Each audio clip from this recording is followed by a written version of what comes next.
ប្រសិនបើអ្នកទាំងអស់គ្នាចង់រកទិន្នន័យនៅក្នុង Excel ឲ្យបានលឿននិងរហ័សខ្ញុំណែនាំឲ្យទាំងអស់គ្នាប្រើប្រាស់ Find មួយនេះទៅ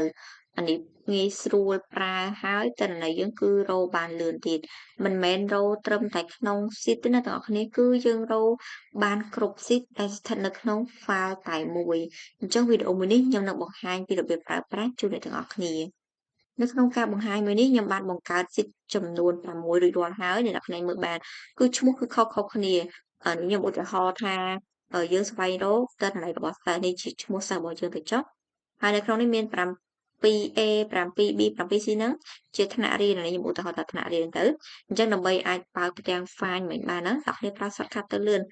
ចុច Control ជាមួយនឹងអក្សរ S គឺ Control S វានឹងចេញផ្ទាំងបែបនេះហើយអ្នកគ្នាចូលមកកាន់ Option ហើយអ្នកគ្នាក៏លេខមកមើលកន្លែង Within កន្លែងនេះអ្នកគ្នាឃើញពាក្យ Sheet អញ្ចឹងយើងបដូរដាក់ Workbook វិញមកបើសិនជាទាំងអស់គ្នាយកពាក្យ Sheet ហ្នឹងអញ្ចឹងវានឹង Find ទិន្នន័យបានតែមួយ Sheet ហ្នឹងទេប៉ុន្តែនៅពេលដែលយើងបដូរមកកាន់ Workbook វិញវានឹងស្វែងរកទិន្នន័យនៅក្នុង Workbook មានន័យថា Workbook ហ្នឹងគឺមួយ file Excel ហ្នឹងទាំងអស់មិនថានៅក្នុង file ហ្នឹងមានប៉ុន្មាន sheet ទេគឺវានឹងស្វែងរកទិន្នន័យបានគ្រប់ sheet អញ្ចឹងអ្នកនរគ្នាយក Workbook មក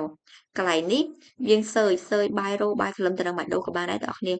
យាយទៅដូរតែកន្លែងនេះមកក៏បានអ្នកនរគ្នាដូរប៉ុណ្ណឹងមកយើងបិទ option វិញមកឥឡូវយើងចាប់ផ្ដើមធ្វើការ search អ្នកនរគ្នាទៅចូលនៅលើ find កុំចូលនៅលើ replace នេះគឺចូលលើ find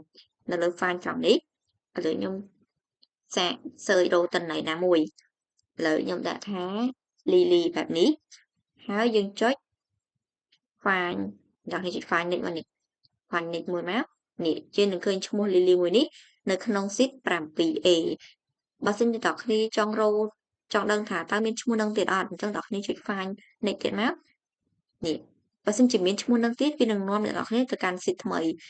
អាមួយនេះគឺវាចូលមកកាន់ sheet 8A ម្ដងមិញហ្នឹងគឺ 7A តើមកវាចូលទៅកាន់